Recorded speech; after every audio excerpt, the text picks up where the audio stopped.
in this lesson, you will find the inverse of a relation and the inverse of a linear function. So first of all, an inverse relation is a set of ordered pairs obtained by exchanging the x-coordinates with the y-coordinates of each ordered pair in a relation. An inverse function is a linear relation that is described by a function that can generate ordered pairs of the inverse relation. And it's written as f to the negative 1x. But we don't read that as f to the negative 1x, even though that's what it looks like. Here's what we say. F of x inverse, or you can say the inverse of f of x. So this little negative 1 symbol just means the inverse of. So I would read this as the inverse of x, or the inverse of f of x. If one relation contains the element AB, then the inverse relation would contain the element BA. So you're literally just switching places of the coordinates. So for example here, this function would be a negative 10, 4 for the first coordinate, a negative 19, 7 for the second, a 17, negative 5 for the third, and an 11, negative 3 for the fourth. Nothing too fancy, you're just switching places. That's an inverse relation. What if you're given a table like this? Well, then you can literally shift. You have the x, y. You can literally shift the places of each value. So negative 13, negative 4. This next one would be negative 8.5, negative 1, and so on and so forth. So you try the example in your notes. The next thing that you're going to do is you're going to be given a graph. And from that graph, you have to find the inverse graph and actually graph it. So what we'll do is we'll look at coordinates. If you look here, this one goes through negative 1, 0, and 0, 1, and it looks like 1, 2. So the inverse is going to go through 2, 1, 1, 0, and 0, negative 1. If you can't see here what the line will look like, you could always try a few more points and see. But I can see that it's going to share the same slope, and it's going to look something like this. Remember, to find an inverse graph, you need to know the coordinates of the graph that you see, switch those around, and then you can plot the coordinates of the graph that is the inverse. So you try the example in your notes. Now we're going to follow the steps that are in your notes. I'm just going to grab my book so that I have them in front of me. When we do an inverse of a function, we have to be very particular about the steps. So we replace the f of x for y. That's the first step. The second step is to interchange the y and the x. So this would be x equals 4y minus 8. You literally just replace each with each. Then we solve the equation for y.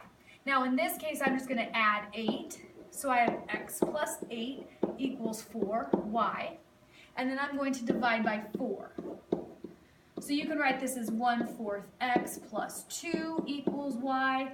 Or you could have x plus 8. I think actually that's the best. Let's just divide everything by 4. This looks the nicest right here. So we have solved for y.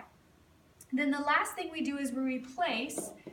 We have 1/4 x plus 2. We replace this y with the inverse of f of x. So now we have the inverse function of 4x minus 8. Let's try another one. And you could always re-watch if you're struggling at all. So the first step is to replace f of x with y. Then we're going to interchange the y and the x. So it's x equals negative half y plus 11. Now to solve for y here, I'm going to subtract the 11. So I have x minus 11 equals negative 1/2 y. Then to get y by itself, I have to do the inverse of multiplying it by 1/2. I'm going to multiply it by 2 over 1. And I'm going to make it negative 2 over 1 so that this will be a positive y, which is what I want. So then that means I'm multiplying everything over here by negative 2. Negative 2 times x. And then negative 2 times a negative 11. Now when I look here, I have solved it for y. So the last step is to replace. So this is negative 2x plus 22 equals the inverse of f of x. Now you try the example in your notes. All right, the last thing we're going to do is something real world. This is temperature. Jacob wants to convert the temperatures from degrees Celsius to degrees Fahrenheit. So we're going to find the inverse of the Celsius equation. So we're going to replace the C of x with y. And this is 5/9 parentheses x minus 32. And then we're going to interchange the y and the x. So it's x equals 5/9 parentheses y minus 32. And then we are going to try to solve here for y. So multiply by 9/5 first. So I have 9/5 x equals y minus 32. And then I add 32. So y is equal to 9/5 x plus 32. So I'm going to replace the y with the inverse of c of x. Now, what do the x and the inverse of c and x represent in the context of an inverse function? Like in this function, what is being represented here? Well, what is the inverse or opposite of Celsius? Well, that's going to be Fahrenheit. So when I can plug in a Celsius temperature here, x is the temperature in degrees Celsius.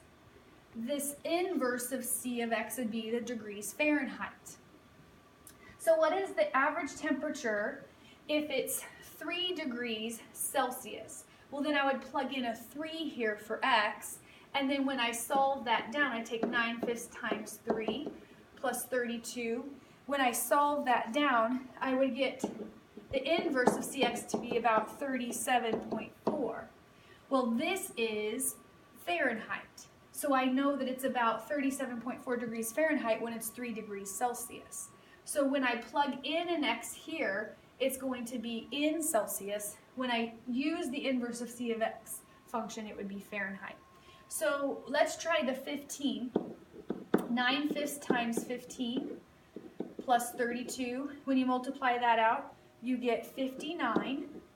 So this inverse of c of x is 59. So that would be 59 degrees Fahrenheit. You try the real world example in your notes.